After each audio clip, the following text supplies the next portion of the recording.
الرحیم۔ کل بیان ہوا تھا کبیرہ گناہوں میں سے ایک بہت بڑے گناہ زنا کے بارے میں۔ زنا ہی سے ملتا جلتا ایک اور بہت بڑا گناہ ہے جس کو قرآن نے جس کی برائی کو بہت اہتمام سے بیان کیا ہے، وہ ہے لڑکوں سے بدکاری بدفعلی کرنا۔ جہاں بہت ساری گندگیاں ہمارے معاشرے میں پھیل رہی ہیں، وہاں یہ گندگی بھی بہت تیزی سے پھیل رہی ہے۔ یہ جو جرم ہے لڑکوں سے اپنی خواہش کو پوری کرنا، یہ زنا سے بھی بدتر ہے۔ اس کی وجہ یہ ہے کہ اللہ نے عورت کو مرد کے لیے پیدا کیا اور حکم یہ دیا کہ نکاح کے ذریعے اپنی خواہش پوری کرے۔ اگر وہ زنا کرتا ہے تو ایک جرم کرتا ہے کہ نکاح نہیں کرتا، اور جو لڑکوں سے بدفعلی کرے تو وہ ایسی جنس سے اپنی خواہش پوری کر رہا ہے جس کو اللہ نے اس کے لیے پیدا ہی نہیں کیا، بنایا ہی نہیں ہے، اور جو قیامت تک کبھی اس کے لیے حلال نہیں ہو سکتا۔ عورت تو ایسی چیز ہے کہ نکاح کے ذریعے حلال ہو سکتی ہے، لیکن مرد یا لڑکا تو کبھی بھی حلال نہیں ہو سکتا۔ یہ اتنا بڑا جرم ہے، غیر فطری عمل ہے کہ ہزاروں سال تک اس زمین پر انسان رہا اور اس نے یہ جرم نہیں کیا، کہ اس کی طرف انسان کی فطرت ہی نہیں جاتی۔ اگر کسی کو جنگل میں چھوڑ دیا جائے اور مرد بھی ہو عورتیں بھی ہوں، تو انسان کی فطرت ایسی ہے کہ اس کی طبیعت بلوغت کے بعد عورت کی طرف تو مائل ہوگی، لڑکے کی طرف مائل نہیں ہوگی۔ تو یہ جو بدکاری ہے، یہ جو برائی ہے، یہ اسی کو لگتی ہے جس کو کسی نے سکھائی ہو یہ برائی۔ خود سے انسان کی طبیعت نہیں جاتی اس طرف۔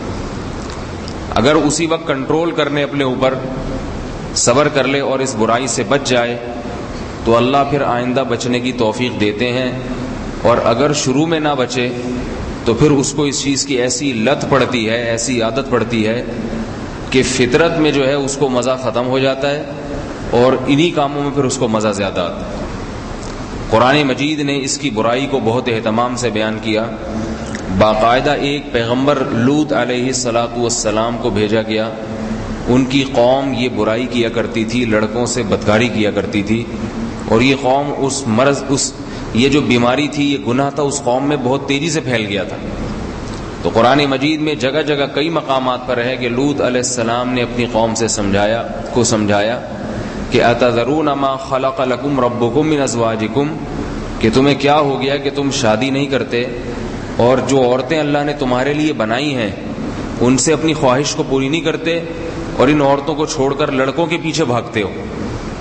بار بار سمجھایا اپنی قوم سے، اتأتون الفاحشۃ ما سبقکم بہا من احد من العالمین، ایسی برائی کرتے ہو کہ روئے زمین میں یہ برائی کسی نے نہیں کی ہوگی۔ پتہ چلا ہزاروں سال تک یہ برائی نہیں ہوئی، اس لیے کہ انسان اس کو جانتا ہی نہیں تھا کہ یہ بھی کوئی چیز ہے۔ تو ہزاروں سال تک کسی نے جو برائی نہیں کی، تم نے اس برائی کی بنیاد رکھ لی زمین میں، ہر طرح سے سمجھایا۔ لوط علیہ السلام کی بیوی بھی، وہ بھی لڑکے، کوئی خوبصورت لڑکا آتا تو اس کے بارے میں لوگوں کو بتا دیا کرتی تھی جا کے۔ تو اتنی زیادہ اس قوم میں جب یہ برائی پھیل گئی، لوط علیہ السلام نے جب بار بار سمجھایا، چند لوگ تھے جو لوط علیہ السلام پر ایمان لے کر آئے، بہت تھوڑے سے، اور انہوں نے توبہ کی، اور ان کو حضرت لوط علیہ السلام کی یہ دعوت سمجھ میں آئی کہ لوط علیہ السلام جو بات کرتے ہیں وہ فطرت کے مطابق ہے، وہ صحیح بات کرتے ہیں، پاکیزگی کی طرف دعوت دیتے ہیں۔ لیکن قرآن کہتا ہے بہت تھوڑے سے لوگ ایمان لائے تھے۔ تو جب سمجھا کے تھک گئے تو قرآن مجید میں آتا ہے، اللہ رب العزت فرماتے ہیں کہ ہم نے لوط علیہ السلام کے گھر فرشتے بھیجے خوبصورت نوجوانوں کی شکل میں۔ یہ واقعہ قرآن میں کئی مقام پر بیان ہوا ہے اور دل ہلا دینے والا واقعہ ہے۔ خوبصورت نوجوان بھیجے حضرت لوط علیہ السلام کے گھر میں، جو مہمان بن کے آئے۔ حضرت لوط علیہ السلام کو یہ بات معلوم نہیں تھی کہ یہ فرشتے ہیں، انسان نہیں ہیں، یہ ان کے علم میں نہیں، وہ سمجھتے کہ مہمان آئے ہیں۔ قرآن مجید میں ہے کہ جیسے ہی وہ مہمان حضرت لوط علیہ السلام کے گھر میں داخل ہوئے، لوط علیہ السلام پریشان ہو گئے کہ میری قوم کو اگر پتہ چل گیا کہ اتنے خوبصورت نوجوان لڑکے آئے ہیں تو اس قوم میں گندگی ہے، یہ قوم ان سے بدکاری کے لیے آئے گی۔ اور یہ بات قوم میں پھیل گئی، شہر والوں میں یہ بات پھیل گئی کہ لوط کے گھر میں، لوط علیہ السلام کے گھر میں خوبصورت نوجوان ہے۔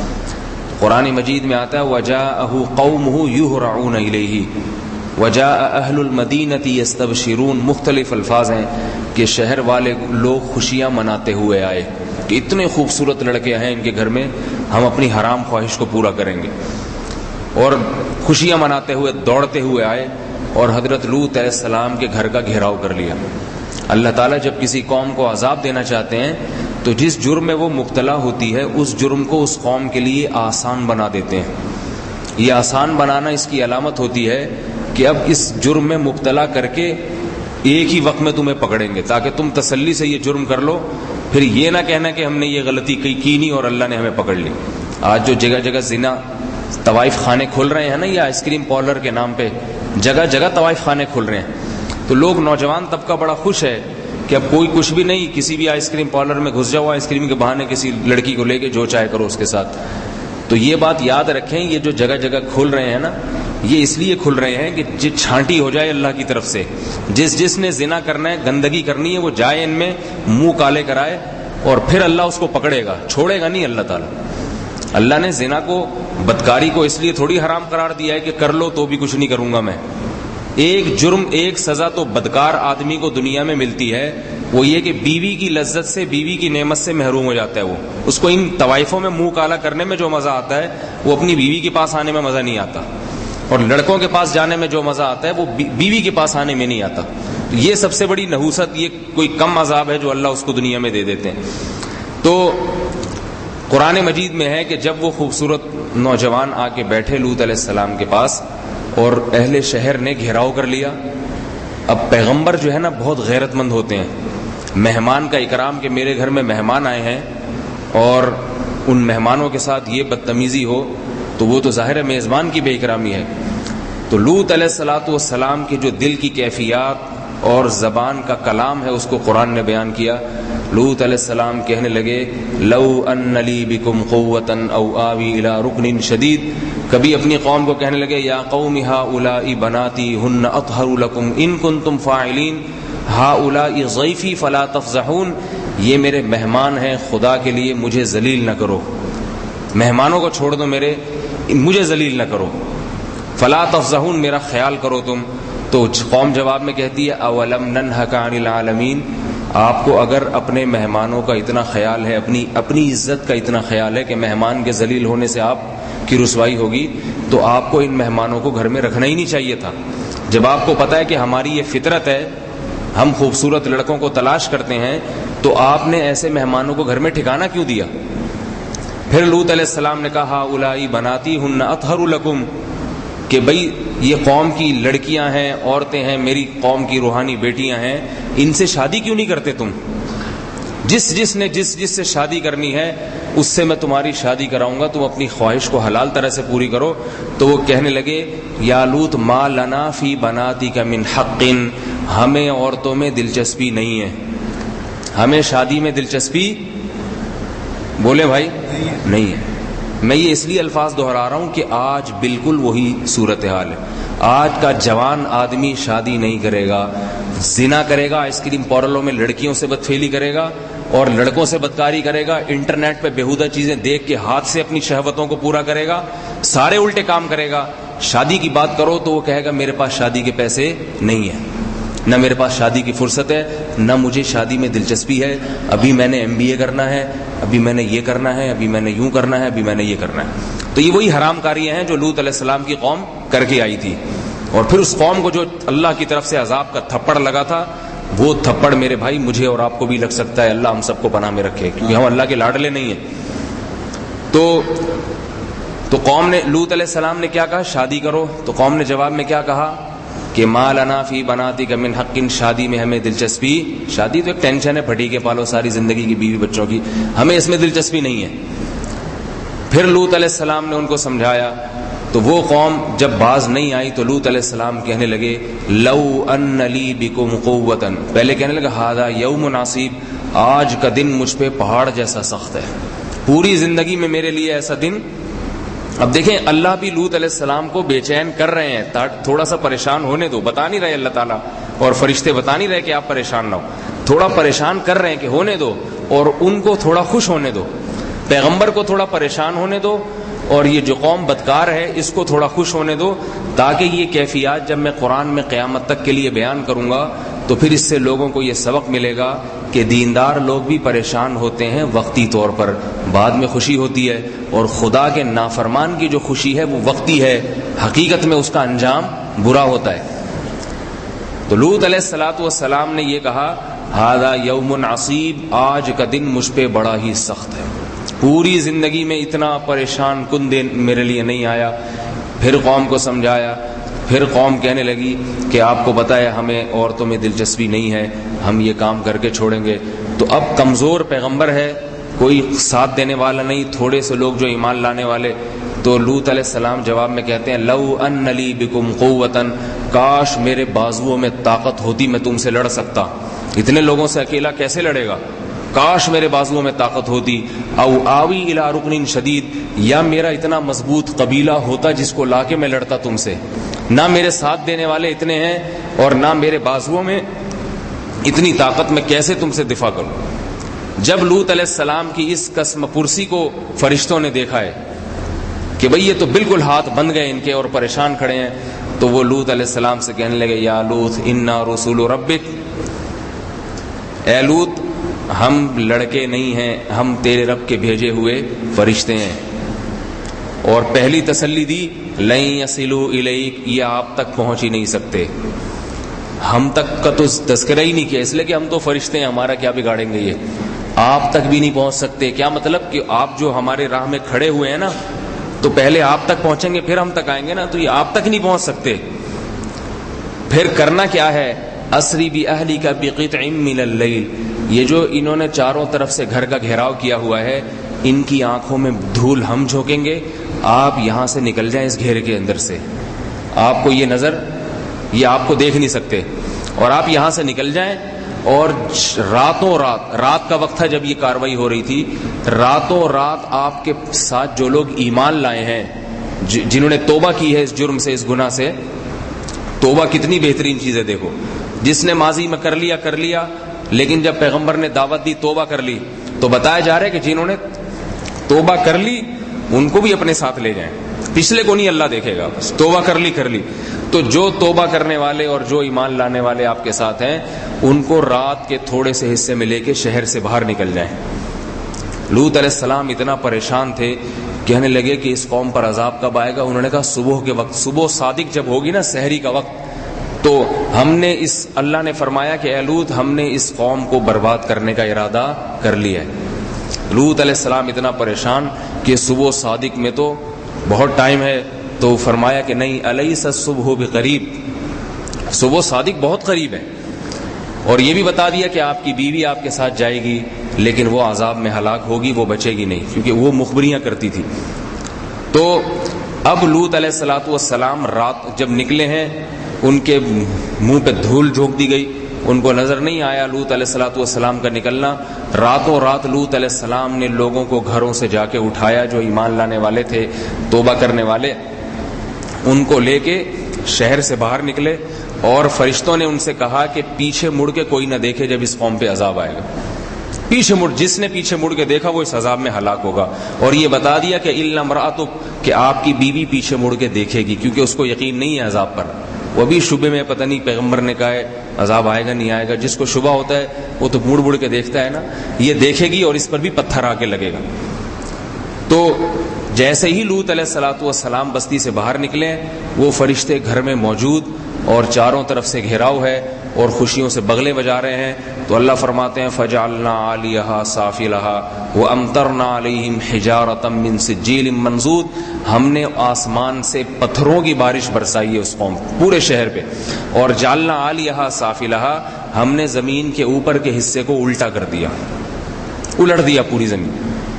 حدیث میں روایات میں آتا ہے کہ یہ جو اللہ نے زمین کو الٹا، ایسے الٹا کہ اس شہر کو اٹھایا گیا آسمان تک، کہ آسمان کے فرشتوں نے ان کے جانوروں کے، انسانوں کی چیخ و پکار کی آواز سنی ہے، پھر وہاں سے پٹخ کے اس زمین کو الٹا کر کے دے مارا۔ فرمایا کہ ایک کو بھی، ایک متنفس کو بھی زندہ نہیں چھوڑا، اور ایسے بدبودار اور گندے کمینے اور منحوس لوگوں سے اس زمین کو اللہ نے ہمیشہ کے لیے پاک کر دیا۔ آگے اللہ فرماتے ہیں صحابہ کرام کو اور عرب کو، وَإِنَّكُمْ لَتَمُرُّونَ عَلَيْهِمْ مُصْبِحِينَ، کہ تمہارا گزر ان بستیوں سے ہوتا ہے، جب تم گزرتے ہو تو قوم لوط کی بستیں بھی آتی ہیں، ان کے اجڑے ہوئے کھنڈرات آتے ہیں، تو ان کھنڈرات سے پوچھو کہ یہ کیسے کھنڈرات بنے، اس قوم میں کیا جرم تھا۔ آج پوری دنیا میں اس بدکاری کو لڑکا جو لڑکے سے اس کو قانونی شکل دی جا رہی ہے۔ یورپ میں، امریکہ میں اس کو باقاعدہ قانونی طور پہ پاس کیا جا رہا ہے۔ تو سوچو اللہ کو کتنا غضب آئے گا۔ ان قوموں کا تہذیب یافتہ قوم کہہ سکتے ہیں کیا یہ تہذیب یافتہ قوم ہے؟ وہ کام جو جانور نہیں کرتے، جانور یہ کام نہیں کرتا کہ میل سے اپنی خواہش پوری کرے، وہ بھی فیمیل کو تلاش کرتا ہے۔ جو کام جانور نہیں کرتا اس کی اوباما کی طرف سے اجازت دی جا رہی ہو، وہ برطانیہ کے صدر کی جو ہے نا وزیر اعظم کی طرف سے اس کو وہ کیا جا رہا ہو، اور ویزا مل جاتا ہے اگر ثابت ہو جائے کہ دو آدمیوں کے درمیان یہ ریلیشن ہے، تو ان کو برطانیہ کی نیشنلٹی دے دی جاتی ہے۔ یہ قانون بنا ہوا ہے۔ تو میرے بھائی یہ گندے لوگ ہیں۔ ہمارے لیے اللہ نے جو ضابطہ اور قانون اور پاکیزہ زندگی بیان کی ہے وہ اپنی کتاب میں، قرآن میں بیان کی۔ اس کی سزا بھی بہت سخت ہے۔ فقہاء نے بیان کیا اگر کوئی لڑکا لڑکے سے بدکاری کرے تو کیا تعزیر دی جائے گی۔ بعض نے کہا کہ اس پہ دیوار گرا دو، بعض نے کہا کہ اس کو زندہ جلا دیا جائے، بعض نے کہا اس کو مار کے جان سے مار دیا جائے۔ تو وہ تو ایک الگ تفصیل ہے کہ وہ حکومت وقت ہے جو کیا سزا دے گی اس کو، لیکن یہ جرم اللہ کو بہت ہی ناپسند ہے، جس کا اندازہ قرآن کی ان آیات سے ہو جاتا ہے۔ اور اس سے یہ بھی پتہ چلتا ہے کہ جس کو اس جرم کی لت پڑ جائے، اگر توبہ نہیں کی، اس نے لت پڑ گئی، تو پھر اس کو اپنی بیوی میں دلچسپی ختم ہو جاتی ہے۔ یہ بہت بڑا، اور بڑھاپے میں بھی پھر ختم نہیں ہوتا ہی۔ لیکن مایوس نہیں ہونا چاہیے، کسی کو کیسی بھی لت پڑی ہوئی ہو، جب بھی وہ توبہ کرنا چاہے گا توبہ کا دروازہ کھلا ہو۔ اور علماء نے لکھا ہے کہ جو شخص یہ جرم چھوڑنا چاہے اس پر لازم ہے کہ لڑکوں سے بالکل کنارہ کشی اختیار کر لے، تصور میں بھی نہ لائے کسی۔ طویل عرصے تک جب ایسا کرے گا، تصور بھی نہیں کرے گا، دوستی نہیں کرے گا، بات چیت نہیں کرے گا، تو آہستہ آہستہ یہ جراثیم اس میں خود ہی ختم ہونا شروع ہو جائیں گے، اور اللہ اس کی زندگی کو فطرت کے مطابق لے آئیں گے۔ اللہ تعالیٰ اس جرم سے ہم سب کو بچنے کی توفیق عطا فرمائے، اور جس کو اللہ حفاظت کرے اسی کی حفاظت ہو سکتی ہے۔ اپنے اوپر انسان کو ناز نہیں کرنا چاہیے، تو اللہ سے دعا بھی کرنی چاہیے، اپنے بچوں کی فکر کرنی چاہیے۔ حضرت شیخ الحدیث مولانا زکریا رحمۃ اللہ علیہ فرماتے ہیں پہلے زمانے میں اس کا بڑا خیال ہوتا تھا۔ فرماتے ہیں کہ جب میں نوجوان لڑکا تھا، بچہ تھا، تو میں اگر نماز میں کسی آدمی کے ساتھ کھڑا ہوتا، میرے والد صاحب دیکھتے تھے کہ کس کے ساتھ کھڑا ہے، اگر اگلی نماز میں اسی کے ساتھ کھڑا ہوتا تھا تو میرے والد صاحب پوچھتے تھے کہ یہ تمہارا کیا لگتا ہے، ظہر میں بھی اسی کے ساتھ تھے، عصر میں بھی اسی کے ساتھ، کیوں؟ ایسے بچوں کی نگرانی ہوتی تھی پہلے۔ آج بالکل بچوں کو چھوڑا ہوا ہے، کمرہ بند کر کے ٹیوٹر رکھا ہوا ہے، اور وہ ٹیوٹر جو ہے نا اس بچے کو پڑھا رہا ہے، اس کی نیت کیا ہے، اس کے جذبات کیا ہیں، اس کے خیالات کیا ہیں۔ میرے سے لوگ رابطہ کرتے ہیں، مجھے پتا ہے ٹیوٹر جو نوجوان لڑکوں کو، بچوں کو پڑھاتے ہیں، میں بدگمانی نہیں کر رہا کسی پہ، نہ آپ کو کسی سے بدگمان کر رہا ہوں، ان کے بہت غلط واقعات آتے ہیں سامنے، ماں باپ کو پتہ نہیں ہوتا۔ تو بچوں کو کسی کے حوالے کرنے سے پہلے 100 دفعہ سوچیں، 100 دفعہ دیکھیں، اس کی نگرانی کرنی چاہیے۔ اعتکاف میں یہاں بچے بیٹھتے ہیں، ان کی نگرانی کرنی چاہیے۔ اس لیے نہیں کہہ رہا کہ آپ لوگوں کو گندا سمجھیں، اس لیے کہ 100 میں ایک بھی اگر گندا ہوتا ہے، ایک بھی گڑبڑی کرتا ہے، 100 میں ایک تو ہوتا ہے نا، اتنا ریشو تو ہے کم از کم، تو وہ کچھ کر جاتا ہے، بچوں کو غلط عادتیں سکھا جائے۔ بچہ فطرت پہ پیدا ہوتا ہے، کبھی برا نہیں ہوتا۔ حدیث میں آتا ہے کل مولود یولد علی الفطرہ، ہر بچہ نیک پیدا ہوتا ہے، بچے کی طبیعت میں یہ گندگیاں ہوتی نہیں ہیں، لیکن سکھاتے ہیں دوسرے، جو پہلے سے گندا ہوتا ہے وہ سکھا دیتا ہے بچوں کو یہ چیزیں۔ تو ماں باپ کا فرض بنتا ہے کہ بچے کو دوستیاں نہ لگانے دیں بڑے لڑکوں سے، ان کو دور رکھیں، ان سے بولیں اپنی عمر کے لڑکوں سے گپ شپ لگایا کرو، اپنے سے بڑی عمر کے لڑکوں سے تعلق داری نہ کرو، ان سے نہ ہنسی مذاق نہ بات چیت، تمہارے کیا لگتے ہیں وہ۔ تو پہلے اس کی بڑی نگرانی ہوتی تھی، آج کل چھوڑا ہوا ہے، تو وہ پھر لڑکوں کو چھیڑتے بھی رہتے ہیں، اور جناب ان سے بدفعلیاں بھی ہوتی ہیں، پھر لت پڑ جاتی ہے، پھر اس بچے کو لت پڑ جاتی ہے۔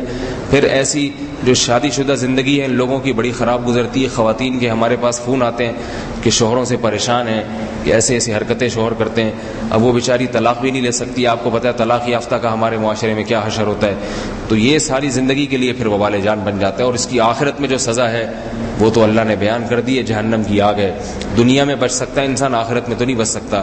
تو بہتر یہی ہے کہ شروع میں ہی جب ایسا گناہ کا کوئی جذبہ پیدا ہو فوراً ریورس ہو جائے, وہاں سے اس کا دماغ چھٹک دے, تعلق داری ختم کر دے بالکل. اللہ تعالی ہم سب کی حفاظت فرمائے. سبحانک اللہم و بحمدک نشہد ان لا الہ الا انت نستغفرک. سبحانک اللہم و بحمدک نشہد ان لا الہ الا انت نستغفرک. سبحانک اللہم و بحمدک نشہد ان لا الہ الا انت